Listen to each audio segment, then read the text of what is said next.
Okay, and now I'm going to react to the video. ASMR. This mic is not real. Come on, let's go. Come on. Yeah! Okay. This stance move. I was told to go stand behind the couch and dance. And in between takes, when I was just thinking, you know, what moves do I got? I did this kind of wave move.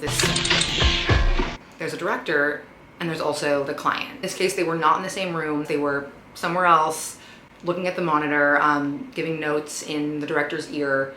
And I didn't even really know the camera was on when I was practicing this move. Then we're about to roll and the director's like, Molly, the client wants you to keep the wiggle. I was like, come again? She was like, the wiggle.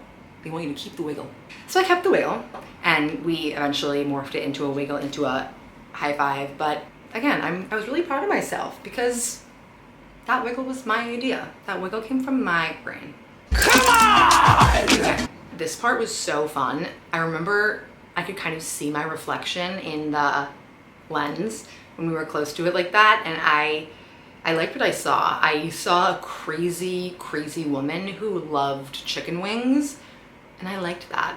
I liked the opportunity to really just be insane, and I was challenging myself every time we reset to keep that insanity, keep that intensity, keep the eyes like really crazy, because so often in theatrical work we are told to subdue, small, like feel it inside and we'll see it in your eyes, which is true and there is a place for that, but to just unapologetically be psychotic kind of rocks. I knew my fellow actor was a seasoned improv comedian, and so I knew I had to bring it, and so I just was trying to keep my energy up, louder, faster, funnier, and just try to keep up with him, honestly, and try to keep up with, and just try to make the spot as crazy as possible, and just try to give them as much as I could give them in terms of my comedy and my energy.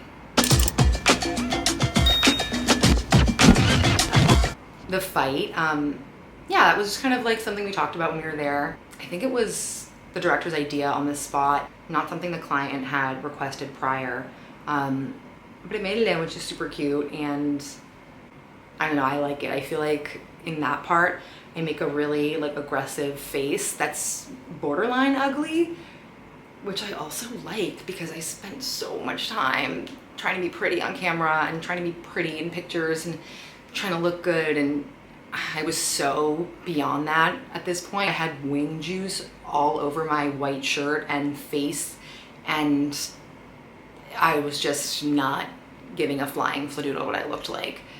And I think it came out really good. I mean, that face is literally the exact same face I used to make to my sister when we were fighting when we were kids. We used to call it the rat face when one of us got so mad and we would like go to pinch each other and we make that face.